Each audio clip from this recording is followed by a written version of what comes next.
ఇప్పుడే country delight app ని download చేసుకోండి. Download the country delight app now. ఏటా ప్రపంచవ్యాప్తంగా ఎన్నో లక్షలాది మందిని దారుణంగా చంపేస్తున్నటువంటి మహమ్మారి క్యాన్సర్. అయితే క్యాన్సర్కు ఎప్పటి నుంచో వ్యాక్సిన్ కనుగొనేందుకు ట్రయల్స్ చేస్తూనే ఉన్నారు. బట్ ఇప్పటికీ సక్సెస్ కాలేదు. కానీ లేటెస్ట్గా ఒక న్యూస్ స్ప్రెడ్ అవుతోంది. ఏంటంటే రష్యాలో దీనికోసం వ్యాక్సిన్ కనుక్కున్నారు, ఇక క్యాన్సర్ పేషెంట్స్ అందరూ సర్వైవ్ అవ్వచ్చు అని చెప్పి దాని సారాంశం. అసలు ఇందులో నిజాలు ఎంత? అది నిజమైతే మాత్రం చాలామంది సేవ్ అవుతారు, అందులో డౌటే లేదు. బట్ అసలు అది ఎంతవరకు కరెక్ట్ అనేది ఇప్పుడు మనం డాక్టర్ గీత గారిని అడిగి తెలుసుకుందాం. కేర్ హాస్పిటల్స్ నుంచి ఆవిడ సర్జికల్ ఆంకాలజిస్ట్గా గత కొన్నేళ్లుగా ఉన్నారు. ఆమె అయితే పర్ఫెక్ట్గా చెప్తారని ఆమెను అడిగి తెలుసుకుందాం. నమస్కారం నిర్మా.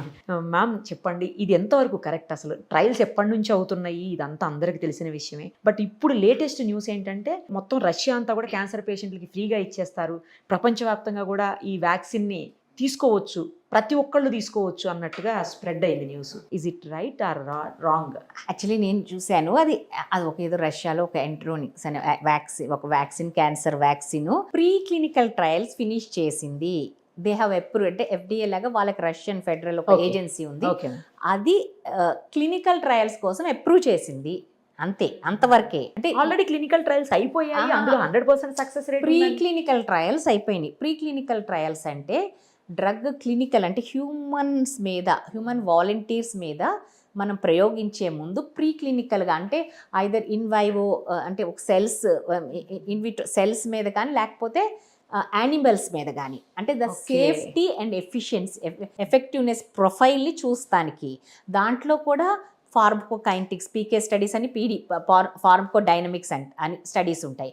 అదేంటంటే ఆ డ్రగ్ వల్ల మన బాడీకి ఎలాంటి సైడ్ ఎఫెక్ట్స్ ఉంటాయి, మన బాడీ ఆ డ్రగ్ని ఎలా తీసుకుంటుంది, అలా రెండు ఫార్మకోకైనెటిక్స్ అండ్ ఫార్మకోడైనమిక్స్ ఈ స్టడీస్ చేస్తారు. ప్రీ క్లినికల్ అంటే హ్యూమన్స్కి ఇచ్చే ముందు యానిమల్స్ మీద ఎక్స్పెరిమెంట్స్ ల్యాబ్స్లో చేసే ట్రయల్స్ ఇవమ్మా. ఆ ప్రీ క్లినికల్ ట్రయల్స్ ఫినిష్ చేసి there government has given approval for clinical trials. ఆ క్లినికల్ ట్రయల్స్ కూడా phase 1, phase 2, phase 3, phase 4 ఉంటాయి అన్నమాట. ఆ phase 1 అంటే ఒక స్మాల్ గ్రూప్లో ట్రై చేస్తారు ఫస్ట్. దాని డోసేజ్ ఎంత, దాని ఎఫెక్టివ్నెస్ ఎంత, దాని సైడ్ ఎఫెక్ట్స్ ఎంత. ఒకవేళ అది సక్సెస్ అయితే 2-3 లార్జర్ గ్రూప్స్లో మల్టీ సెంట్రిక్ అంటే మల్టీ రీజనల్ గ్రూప్స్లో ట్రయల్ చేస్తారు. ఆ ట్రయల్ చేసాక ఒక్కసారి అప్రూవల్ మార్కెట్లోకి డ్రగ్ అప్రూవ్ చేసిన తర్వాత పోస్ట్ మార్కెటింగ్ సర్విలెన్స్ కూడా ఉంటుంది. ఇది యూజువల్గా ఏ డ్రగ్ కానీ డివైస్ కానీ మెడికల్ డివైస్ కానీ ప్రవేశపెట్టేటప్పుడు ఈ ప్రీ క్లినికల్ అండ్ ఈ all faces 1, 2, 3, 4 face of clinical trials వాళ్ళు ప్రతి కంపల్సరీ చేయాల్సింది, చేయకుండా ఏమీ రాదు. Right ma'am, okay.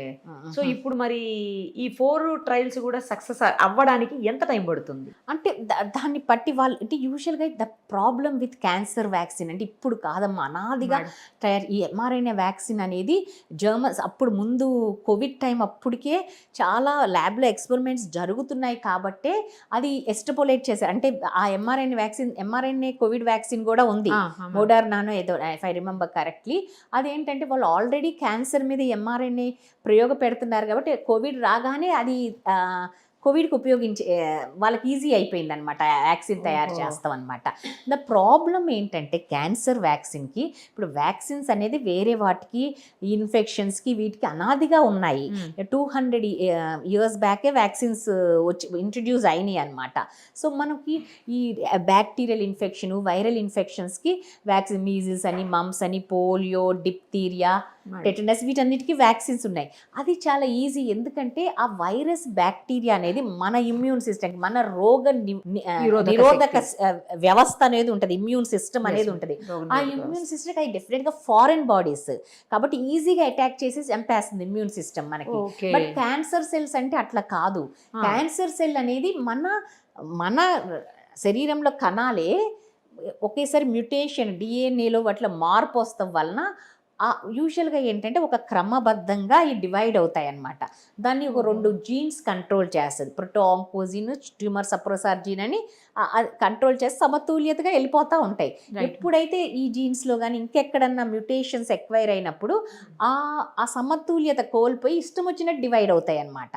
సో మన శరీరంలో కణాలే అవి, వేరే కణాలు, ఫారెన్ కణాలు కావయి. మేడం. సో మన శరీరంలో కణాలే కాబట్టి అవి నార్మల్ కణాల్లాగా, హెల్దీ కణాల్లాగా ఉంటాయి, మిమిక్ అవుతాయి క్యాన్సర్ సెల్స్.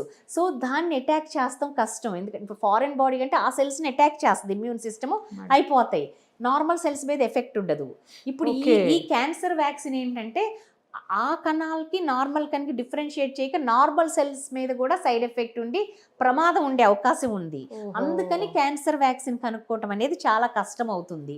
ఇంకొకటి ఏంటంటే మన శరీరంలో డిఫరెంట్ క్యాన్సర్స్కి డిఫరెంట్ యాంటీజెన్స్ అయి ఉంటాయి.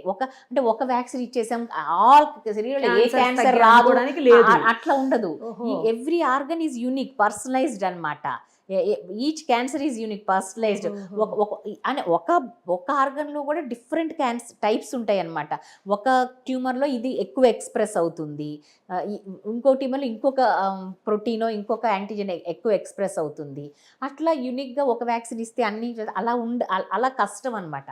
అందుకని క్యాన్సర్ వ్యాక్సిన్ కనుక్కోవటం అనేది ఇంత కష్టమైంది. అంటే మ్యామ్ ఇప్పుడు లివర్ క్యాన్సర్ కి వేరే ఉంటుంది, థ్రోట్ క్యాన్సర్ కి వేరే ఉంటుంది, స్కిన్ క్యాన్సర్ కి వేరే ఉంటుంది, సర్వైకల్ అంతే, అట్లా వేరే వేరే రకంగా ఉంటాయి. దీంట్లో ప్రివెంటివ్ వ్యాక్సిన్స్, థెరప్యూటిక్ వ్యాక్సిన్స్ అని ఉంటాయి.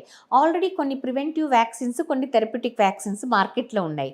ప్రివెంటివ్ వ్యాక్సిన్స్ ఏంటంటే మరి మీకు ఆల్రెడీ తెలుసు, న్యూస్లో HPV vaccine, human papilloma virus vaccine, అది సర్వైకల్ క్యాన్సర్ ప్రివెన్షన్. ఇప్పుడు యంగ్ గర్ల్స్ అందరికీ అది ఎందుకంటే ఇస్తున్నారు, ఎందుకంటే అది హ్యూమన్ ప్యాపిలోమా వైరస్ అనే వైరస్ వల్ల వస్తుంది కాబట్టి దానికి అగెనిస్ట్ గా వ్యాక్సిన్. అలానే hepatitis B vaccine liver cancer చాలా వరకు ప్రివెంట్ చేస్తుంది. ఎందుకంటే లివర్ క్యాన్సర్ కి ఇంచుమించు చాలా వరకు hepatitis B one of the cause కాబట్టి హెపటైటిస్ బి వల్ల ఇది ప్రివెంటివ్ వ్యాక్సిన్ లాగా. అదే థెరప్యూటిక్ వ్యాక్సిన్స్ అని కొన్ని ఉన్నాయండి. కొన్ని ప్రాస్టేట్ క్యాన్సర్లో ప్రాస్టేట్ ప్యాప్ అంటారు, ప్రాస్టేటిక్ యాసిడ్ ఫాస్ఫేట్ అని ఉంటుంది. దాన్ని టార్గెట్ చేస్తూ పిఎస్ఏ ఈ రెండు టార్గెట్ చేస్తూ సిప్పిలుసిల్ టీ అని ఒక వ్యాక్సిన్ ప్రాస్టేట్ క్యాన్సర్కి మార్కెట్లో ఉంది. థెరప్యూటిక్ వ్యాక్సిన్ ఏంటంటే ఆ యొక్క ప్రోటీన్ని టార్గెట్ చేస్తుంది అనమాట ఇది. అలానే బీసీజీనో ఎర్లీ బ్లాడర్ క్యాన్సర్కి బీసీజీ ద్వారా దాని ఇమ్యూన్ సిస్టమ్ అటాక్ చేసేటట్టు బీసీజీ వ్యాక్సిన్. ఈ రెండు థెరప్యూటిక్ వ్యాక్సిన్స్.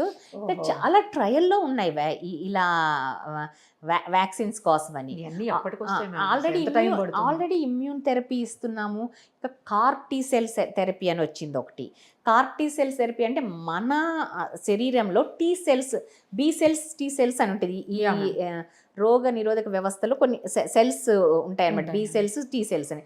మన శరీరంలో టీ సెల్స్ బయటికి తీసి, బ్లడ్లోంచి టీ సెల్స్ బయటికి తీసి ఆ టీ సెల్స్ మీద చిమెరిక్ యాంటీజెన్ రిసెప్టర్ అని ఇంట్రడ్యూస్ చేసి అవి ఆర్టిఫిషియల్ ఎక్కువగా ప్రొడ్యూస్ చేసి అది మనం మళ్ళీ మన బాడీలోకి ఇంట్రడ్యూస్ చేస్తే అది అది ఈ క్యాన్సర్ సెల్స్ని అటాక్ చేస్తుంది అనమాట. స్పెసిఫిక్ రిసెప్టర్ దాని మీద పెట్టి అది ఆల్రెడీ క్యూర్ అవుతుందా మేడం? చాలా వరకు రిజల్ట్స్ బెటర్ ఉంది. అంటే ఆల్రెడీ బ్లడ్ క్యాన్సర్స్లో లుకీమియాసు, లింఫోమాసు వీటిలో చేస్తున్నారు. Already car T cell therapy అనేది కొన్ని అది బ్లడ్ క్యాన్సర్స్లో ఆల్రెడీ మన ఇండియాలో కూడా ఇస్తున్నారండి. ఇంకా రాను అది సాలిడ్ ట్యూమర్స్లో కూడా వచ్చే అవకాశం ఉంది అలాంటివి. కానీ ఎప్పటికీ అనేది తెలియదు, అంటే వస్తుంది, అది తొందరలో వస్తుంది. బట్ క్యాన్సర్ వ్యాక్సిన్ అనేది ఇంకా అంటే స్పెసిఫిక్ యాంటీజెన్ అంటే ఇప్పుడు దానికి ఏంటంటే నార్మల్ సెల్స్ కూడా యాంటీజెన్స్ ప్రొడ్యూస్ అవుతాయి. బట్ ఈ క్యాన్సర్ సెల్స్ అధిక రేట్లో ప్రొడ్యూస్ చేస్తాయి. బట్ అట్లా కూడా కష్టం, ఎందుకంటే కొంతవరకు నార్మల్ సెల్ డ్యామేజ్ కూడా ఉంటుంది అలా మన వ్యాక్సిన్స్. కొన్ని ఏంటంటే నియో యాంటీజెన్స్ అని ఇప్పుడు అంటే ఓన్లీ ట్యూమర్స్ పర్సనలైజ్డ్ అనమాట. Tumour specific antigen only tumour సెల్సే ప్రొడ్యూస్ చేస్తాయి, దాన్ని నార్మల్ సెల్స్ ప్రొడ్యూస్ చేయవు. అలా ఉన్నప్పుడు మనం తయారు చేస్తాం వ్యాక్సిన్ ఈజీ, ఎందుకంటే ఓన్లీ వ్యాక్సిన్ దానికి అగెనిస్ట్గా యాంటీబాడీస్ ప్రొడ్యూస్ చేసి ఇంట్రడ్యూస్ చేసామనుకోండి, అది ఓన్లీ ఆ క్యాన్సర్ సెల్స్ని టార్గెట్ చేస్తాయి. Right ma'am. ఇప్పుడు రకరకాల క్యాన్సర్స్ ఉన్నాయి, మీరు అన్నట్లు ఒక్కోదానికి సంబంధం లేని క్యాన్సర్స్ ఇవన్నీను. మరి ఇలాంటప్పుడు ఒక్క వ్యాక్సినే అన్నిటికీ పనిచేయదు కదా, మరి ప్రతిదానికి వ్యాక్సిన్ తీసుకోవాలంటే కూడా ఈజ్ ఇట్ పాసిబుల్ మ్యామ్? అంటే ఈజ్ ఇట్ పాసిబుల్ అంటే అది థెరప్యూటిక్ వ్యాక్సిన్స్ ఇవన్నీ. క్యాన్సర్ వస్తే దానికి ఏ ఆర్గాన్కి వస్తే దానికి స్పెసిఫిక్గా అనమాట. అప్పుడు ప్రివెంటివ్ వ్యాక్సిన్ కాదు. ఓకే, వచ్చాక తీసుకునే వ్యాక్సినే. మరి తీసుకుంటే అప్పుడు ఓకేనా, సర్వైవ్ అయిపోతారా అంటే దాని- నార్మల్ గా? నార్మల్ Normal person పర్సన్ లాగా? దాన్ని బట్టి అంటే ఏది ఎక్స్ప్రెస్ అయింది వాళ్ళ దాంట్లో. అంటే ఒకటి ఇప్పుడు ఎవ్రీథింగ్ ఈజ్ పర్సనలైజ్ మెడిసిన్ అమ్మా, ఇది జీరో ఆఫ్ పర్సనలైజ్ మెడిసిన్. ఇప్పుడు ఒకప్పుడు అంటే వన్ సైజ్ ఫిట్ ఎవ్రీబడి. ఇప్పుడు Yeah, ఒక సైజ్ ఒక 40 సైజ్ అందరికి ఇప్పుడు ఫిట్ అవుతుందంటే ఫిట్ అవ్వదు. అవ్వదు, అది అట్లానే correct మీరు అన్నది. మన జీన్స్ వేరు, మీ జీన్స్ వేరు, నా జీన్ ఒక ప్రత్యేకత వేరు, మీ జీన్ ఒక ప్రత్యేకత వేరు.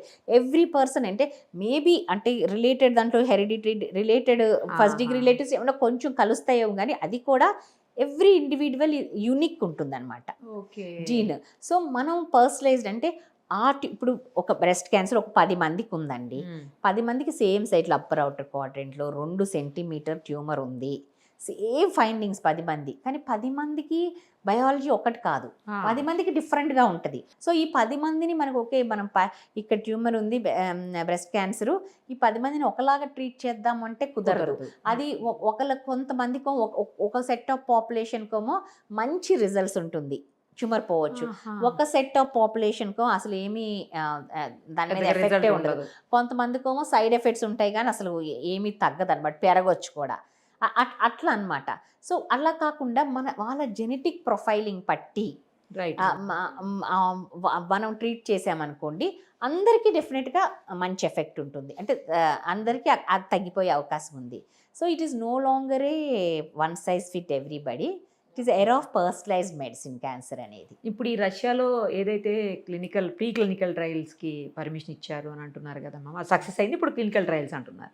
సో ఈ మెడిసిన్ ఎప్పటికి అందుబాటులోకి వచ్చే అవకాశం ఉంటుంది మ్యామ్? కొంతవరకైనా హెల్ప్ అవుతుంది కదా కొంత? అంటే అది తెలియదమ్మా అసలు వస్తుంది, అది ఎంతవరకు ఉపయోగపడుతుందో హ్యూమన్ దీంట్లో, ఎంతవరకు సక్సెస్ఫుల్ ఎప్పటికి బయటకు వస్తుంది, వాళ్ళు ఎంతవరకు సక్సెస్ఫుల్గా చేయగలరు, ఎంతవరకు సైడ్ ఎఫెక్ట్స్ అంటే నార్మల్ సెల్స్ టార్గెట్ చేయక కూడా ఓన్లీ అబ్నార్మల్ సెల్స్ ఎంతవరకు టార్గెట్ చేయగలరో, ఇవన్నీ చాలా ఇఫ్స్. అంటే మ్యామ్ ఒకవేళ ఎక్కడన్నా ఫెయిల్ అవుతుంది అనుకుంటే ఇక్కడ ఆపేస్తారా? ఇప్పుడు సైడ్ ఫస్ట్ స్టేజ్ లో ఫెయిల్ అయింది అనుకో, ఫెయిల్ ఆపేస్తారా? అయితే అంటే సైడ్ ఎఫెక్ట్స్ ప్రొఫైలింగ్ చూస్తారు కదా, అదే, ఇప్పుడు whatever it is, టాక్సిక్ అంటే ఆపేయాల్సిందే. ఆపేసి మళ్ళీ దాన్ని రీసెర్చ్ చేసి మళ్ళీ ఇంకా మాడిఫై అయితే చేసి ఇదంతా మీద క్లిప్స్ అండ్ బట్సే తెలియకపోవచ్చు ma'am ఇది ఇప్పట్లో. ఇప్పుడు అని కాదు, చాలా రోజుల నుంచి చాలా నేను చెప్పాను కదా వీక్ అవును, ముందు కొన్ని నుంచి. వందల బికాజ్ సంవత్సరాలు. సేమ్ ఎంఆర్ఐ వ్యాక్సిన్ ఎంఆర్ఐ మీదే చేస్తున్నారు కాబట్టి ఐ థింక్ ఎంఎస్ వెంటనే దాన్ని కోవిడ్ వ్యాక్సిన్కి దాన్ని ఉపయోగించారు ఆ రీసెర్చ్. మ్యామ్ ఇంత డెవలప్ అయింది సైన్స్, టెక్నాలజీ డెవలప్ అయింది, ఇంత ఫాస్ట్గా ఉన్నారు, చాలా తెలివైన వాళ్ళు ఉన్నారు, ఎందుకు ఇంకా అసలు క్యాన్సర్ లాంటి మహమ్మారికి సరైన మెడిసిన్ ఎందుకు అదేనమ్మా, అది కనుక్కోలేకపోతున్నాం? ఫస్ట్ చెప్పాను కదా, it is not cancer cell is not a foreign body, foreign cell, it is our own cell. దాన్ని టార్గెట్ చేయాలి అంటే నార్మల్ సెల్స్ కూడా ఎఫెక్ట్ ఉంటుంది. అంటే that medicine should be able to differentiate cancer cell and normal cell. Even developed అదే major పరిస్థితి లేదైపోయింది. అదే major ఇది క్యాన్సర్ అదే problem అయితే. అదే డెవలప్డ్ కంట్రీస్ కూడా ఏం చేయలేని పరిస్థితి ఉంది. అంటే డెవలప్డ్ కంట్రీస్ అని కాదు, research is going on. Maybe in the future some solution will may come, definitely will come. అంటే ఇప్పుడు మెరుగుంది, ఇప్పుడు ఇమ్యూనోథెరపీ వచ్చింది చాలా వరకు, ఇప్పుడు కార్టీ సెల్ థెరపీ అని వచ్చింది, మన ఓన్ సెల్స్. అదే ఇంకా కొన్ని ఏంటంటే మన ఓన్ ట్యూమర్ వచ్చిన తర్వాత ట్యూమర్ సెల్స్, మన బాడీలో ట్యూమర్ సెల్స్నే బయటికి తీసి ఆ ట్యూమర్ సెల్స్కి అగెనెస్ట్గా యాంటీబాడీస్ బయట ల్యాబ్లో ప్రొడ్యూస్ చేసి ఆ యాంటీబాడీస్ మళ్ళీ శరీరంలోకి ఎక్కించి ఆ ట్యూమర్ని ఆ సెల్స్ చంపేటట్టు చేస్తాం అనమాట. అలా కూడా వచ్చినాయి. మొత్తానికి క్యూర్ అయిపోయి సర్వైవ్ అయిపోతారు అనేది ఉంటుందా మేడం అసలు క్యాన్సర్ పేషెంట్స్లో? స్టేజ్ని బట్టి ఉంటుంది. ఇప్పుడు క్యాన్సర్ సర్వైవల్ ఇప్పుడు చాలా వరకు ఎర్లీ స్టేజ్గా డయాగ్నోస్ చేస్తే above 90-95% above 5 years survival rate ఉంది. Above 5 years. అబౌవ్ 5 years అంటే చాలా వరకు అబౌవ్ 95% ఉంది. తెలియదు అంటే అప్పుడు ఉంటుంది నార్మల్ లైఫ్ ఉంటుంది చాలా మందికి. The key to success in cancer is early diagnosis అమ్మ. That's way we should awareness మీద వాటి మీద ఎక్కువ కాన్సన్ట్రేట్ చేయాలి. అంటే ఇప్పుడు మనం ఎంత చెప్పినా కానీ ఎస్పెషల్లీ మన ఇండియాలో ఎస్పెషల్లీ లేడీస్కి మనం ఎంత చెప్పినా కానీ అవేర్నెస్, ఒక మ్యామోగ్రఫీ చేయించుకోమంటే ఇప్పుడు మోస్ట్ ప్రివలెంట్ క్యాన్సర్ బ్రెస్ట్ క్యాన్సరా, అది ఏముంది, చిన్న 40 దాటిన సంవత్సరానికి ఒక మ్యామోగ్రఫీ చేయించుకోండి అమ్మ. ఒక చీర ఖరీదు కాదు అది. అన్నా కానీ ఎవ్వరూ అంటే మనకి రాదు, మనకెందుకు వస్తుందిలే అనే డినయల్లో ఉంటాము.